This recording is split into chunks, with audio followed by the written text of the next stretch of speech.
प्रिय भक्तों, आज ज्येष्ठ मास कृष्ण पक्ष की अपरा एकादशी का व्रत है, जिसे अचला एकादशी के नाम से जाना जाता है, क्योंकि यह अपार धन देने वाली है, जो कथा को सुनने वाले भक्तों को सहस्त्रों गौ दान करने के बराबर पुण्य फल प्रदान करता है। पद्म पुराण के अनुसार जो व्यक्ति भगवान विष्णु के प्रिय दिन एकादशी तिथि पर अपने इंद्रियों को वश में करके भगवान मधुसूदन की पूजा आराधना करता है, वह अपने समस्त पापों को धोकर बहा देता है। एकादशी रूपी अग्नि से पाप रूपी ईंधन अगर 100 वर्षों से भी अधिक समय से संचित हो तो भी शीघ्र ही भस्म हो जाती है। सहस्त्रों अश्वमेघ और सैकड़ों राजसूय यज्ञ भी एक एकादशी की 16वीं कला के बराबर भी नहीं है। अगर कोई व्यक्ति अनजाने में भी एकादशी का व्रत कर लेता है तो उसे यमराज के दर्शन नहीं करने पड़ते। एकादशी व्रत से अधिक पवित्र ना तो गंगा है, ना काशी है, ना पुष्कर, ना कुरुक्षेत्र और ना ही यमुना। यदि जो मनुष्य एकादशी का नियम पूर्वक पालन करे या फिर कथा का श्रवण करता है तो वो सभी पापों से मुक्त होकर भगवान विष्णु के धाम को प्राप्त करता है। ऐसा भगवान श्री कृष्ण के द्वारा पद्म पुराण में कहा गया है। एक संत बरसाना में रहते थे और हर रोज सुबह उठकर यमुना जी में स्नान करके राधा जी के दर्शन करने जाया करते थे। यह नियम हर रोज का था। जब तक राधा रानी के दर्शन नहीं कर लेते थे तब तक जल भी ग्रहण नहीं करते थे। दर्शन करते करते तकरीबन उनकी उम्र 80 वर्ष हो गई। आज सुबह एकादशी के दिन उठकर रोज की तरह उठे और यमुना जी में स्नान किया और राधा रानी के दर्शन को चले गए। मंदिर के पट खुले और राधा रानी के दर्शन करने लगे। दर्शन करते करते संत के मन में भाव आया कि मुझे राधा रानी के दर्शन करते करते आज 80 वर्ष हो गए हैं, लेकिन मैंने आज तक राधा रानी को कोई भी वस्त्र नहीं चढ़ाया। लोग राधा रानी के लिए कोई नारियल लाता है, कोई चुनरी लाता है, कोई चूड़ी लाता है, कोई बिंदी लाता है, कोई साड़ी लाता है, कोई लहंगा चुनरिया लाता है, लेकिन मैंने तो आज तक कुछ भी नहीं चढ़ाया। प्रिय भक्तों, यह विचार संत जी के मन में आया कि जब सभी मेरी राधा रानी के लिए कुछ न कुछ लाते हैं तो मैं भी अपनी राधा रानी के लिए कुछ न कुछ लेकर जरूर आऊंगा, लेकिन क्या लाऊं जिससे मेरी राधा रानी खुश हो जाए। तो संत जी यह सोचकर अपनी कुटिया में आ गए। सारी रात सोचते सोचते सुबह हो गई। उठे और उठकर स्नान किया। आज अपनी कुटिया में ही राधा रानी के दर्शन पूजन किए। दर्शन के बाद बाजार में जाकर सबसे सुंदर वाला लहंगा चुनरिया का कपड़ा लाएं और अपनी कुटिया में आकर के अपने ही हाथों से लहंगा और चुनरिया को सीलें और सुंदर से सुंदर उस लहंगा चुनरिया में गोटा लगाएं। जब पूरी तरह से लहंगा चुनरिया तैयार कर लिया तो मन में सोचा, इस लहंगा चुनरिया को अपनी राधा रानी को पहनाऊंगा तो वह बहुत ही सुंदर लगेंगी। यह सोच करके आज संत जी उस लहंगा चुनरी को लेकर राधा रानी के मंदिर में चले। मंदिर की सीढ़ियां चढ़ने लगे और अपने मन में सोच रहे हैं, आज मेरे हाथों के बनाए हुए लहंगा चुनरिया राधा रानी को पहनाऊंगा तो मेरी लाडली बहुत सुंदर लगेंगी। यह सोचकर वे जा रहे हैं।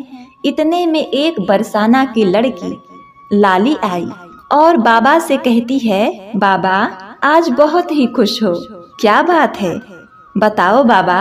तो बाबा ने कहा कि लाली, आज मैं बहुत खुश हूँ। आज मैं अपने हाथों से राधा रानी के लिए लहंगा चुनरिया बनाकर लाया हूँ।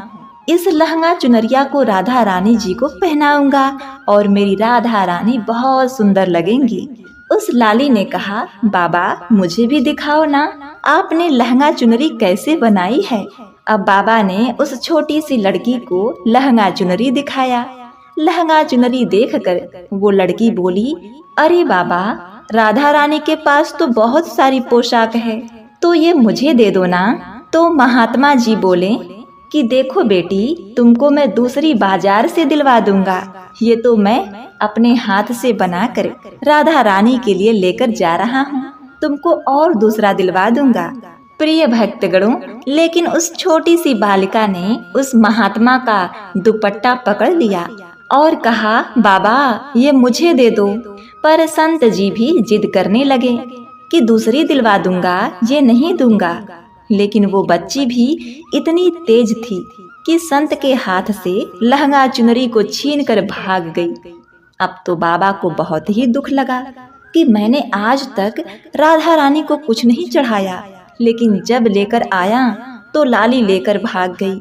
मेरा तो जीवन ही खराब है। संत उसी सीढ़ियों में बैठकर रोने लगे। इतने में कुछ संत वहां आए और पूछा, क्या बात है बाबा, आप क्यों रो रहे हैं? तो बाबा ने उन संतों को पूरी बात बताई। संतों ने बाबा को समझाया और कहा कि आप दुखी मत हो, कल दूसरी लहंगा चुनरी बना करके राधा रानी को पहना देना। चलो राधा रानी के दर्शन कर लेते हैं, आज द्वादशी है। इस प्रकार संतों ने बाबा को समझाया और राधा रानी के दर्शन को लेकर चले गए। अब संत जी का रोना तो बंद हुआ, लेकिन मन खराब था, क्योंकि कामना पूरी नहीं हुई ना। तो अनमने मन से राधा रानी का दर्शन करने संत जी जा रहे थे और मन में ये सोच रहे थे कि मुझे लगता है कि किशोरी जी की इच्छा नहीं थी, शायद राधा रानी मेरे हाथों से बनी पोशाक पहनना ही नहीं चाहती थी। ऐसा सोचकर बड़े दुखी होकर वे जा रहे हैं। मंदिर आकर राधा रानी के पट खुलने का इंतजार करने लगे। थोड़े ही देर में मंदिर के पट खुले तो बाकी संतों ने कहा, बाबा देखो तो, आज हमारी राधा रानी बहुत ही सुंदर लग रही हैं। संतों की बात सुनकर जैसे ही बाबा ने अपना सिर उठाकर देखा तो जो लहंगा चुनरिया बाबा ने अपने हाथों से बनाकर लाए थे वही आज राधा रानी ने पहना था। बाबा बहुत ही खुश हो गए। राधा रानी से कहा, हे राधा रानी, आपको इतना भी सब्र न रहा? आप मेरे हाथों से मंदिर की सीढ़ियों से लेकर भाग गए, ऐसा क्यों? सर्वेश्वरी श्री राधा जी ने अंतर मन में कहा, बाबा आपके भाव को देखकर मुझसे रहा नहीं गया, और ये केवल पोशाक नहीं है, इसमें आपका प्रेम है, इसीलिए तो मैं खुद ही आकर के आपसे लहंगा चुनरिया छीन कर भाग गई थी। प्रिय भक्तों, इतना सुनकर के बाबा भाव विभोर हो गए और बाबा उसी समय किशोरी जी का धन्यवाद किया। ऐसे ही बड़े सुख पूर्वक बाबा का जीवन बीतने लगा।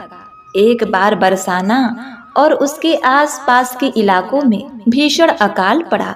वहां रहने वाले लोगों और साधु संतों को भोजन की बहुत दिक्कत आने लगी। अकाल के कारण चारों ओर हाहाकार मच गया। अकाल के कारण लोगों को उस गांव से पलायन करना पड़ा। अब संत तो काफी बूढ़े हो चुके थे। उन्हें भिक्षा में जो मिलता उसे पहले राधा रानी को भोग लगाकर ही स्वयं भोजन ग्रहण करते और फिर हरे कृष्ण महामंत्र का जाप करते। अब अकाल के कारण भिक्षा मिलना भी बंद हो गया और उनकी कोठरी में पड़ा सामान भी समाप्त हो गया। परिस्थितियों से विवश होकर उन्होंने बरसाना गांव छोड़ने का मन बना लिया।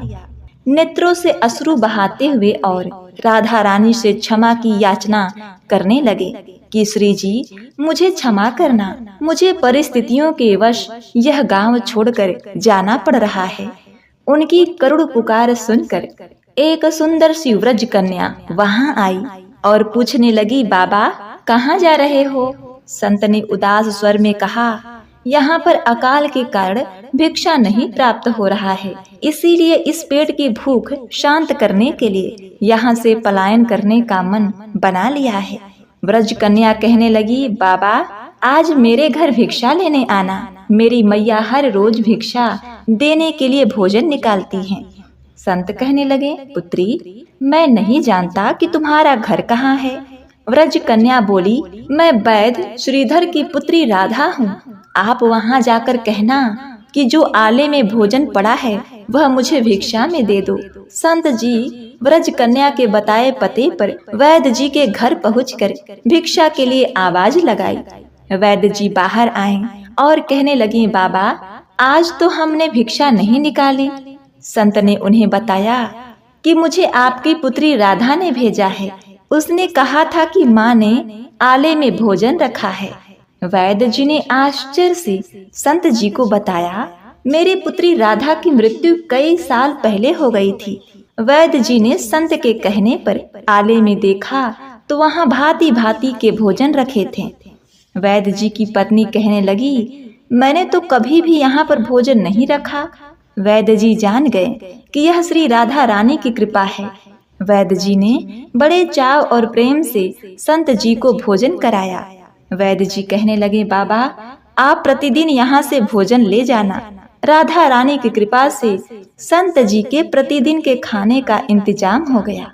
तभी तो कहते हैं कि बड़ी करुणामयी है राधा रानी।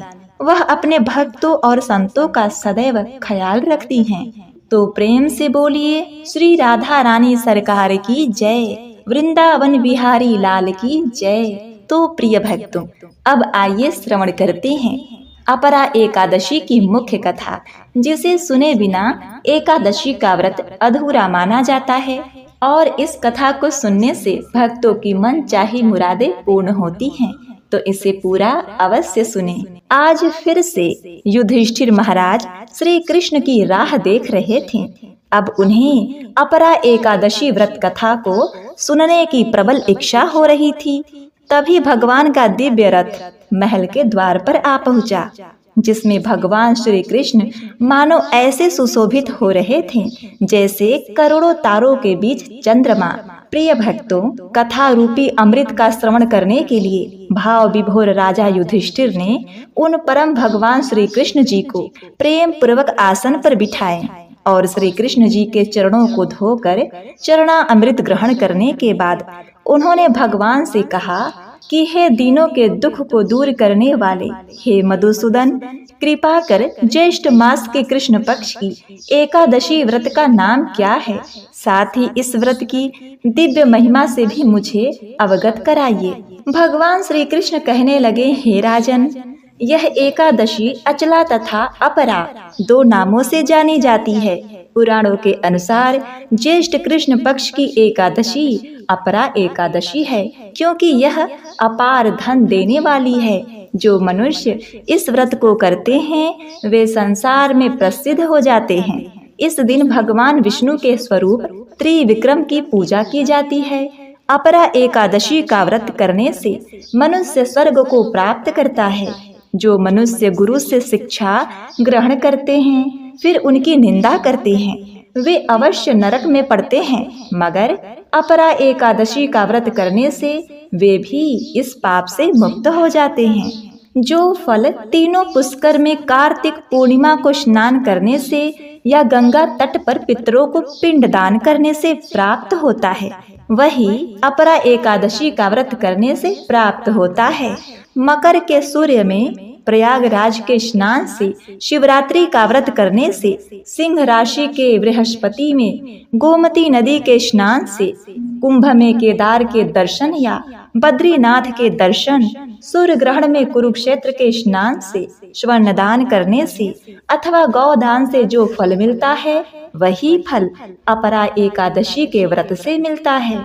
यह व्रत पाप रूपी वृक्ष को काटने के लिए कुल्हाड़ी है, पाप रूपी ईंधन को जलाने के लिए अग्नि, पाप रूपी अंधकार को मिटाने के लिए सूर्य के समान है, मृगों को मारने के लिए सिंह के समान है। अतः मनुष्य को पापों से डरते हुए इस व्रत को अवश्य करना चाहिए। अपरा एकादशी का व्रत तथा भगवान का पूजन करने से मनुष्य सब पापों से छूटकर विष्णु लोक को जाता है। प्रिय भक्तों, भगवान श्री कृष्ण आगे कहते हैं, हे राजन, एक समय किसी राज्य में महीध्वज नाम के एक अत्यंत धर्मात्मा राजा हुआ करते थे।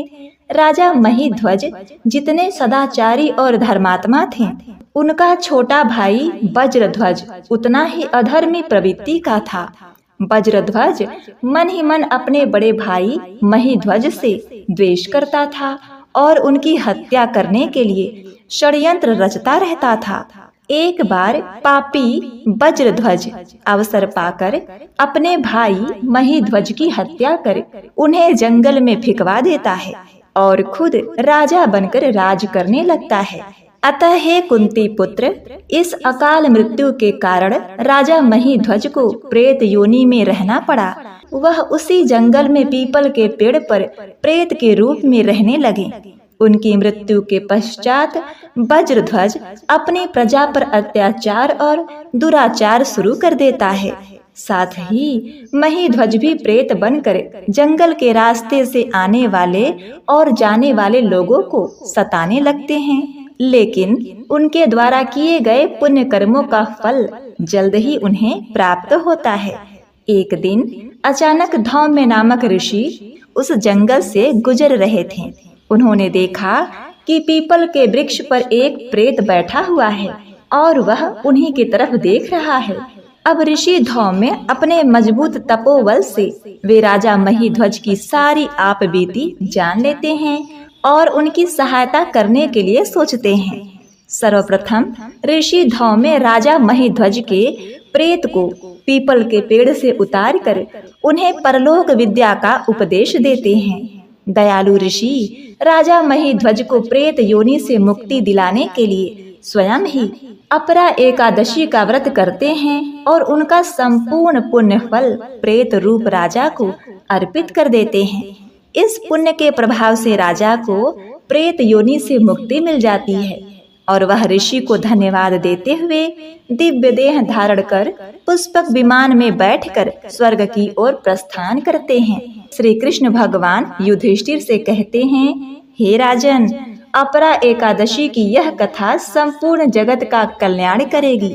इसे पढ़ने अथवा सुनने मात्र से मनुष्य अपने सभी पापों से मुक्त होकर मोक्ष की प्राप्ति करेगा।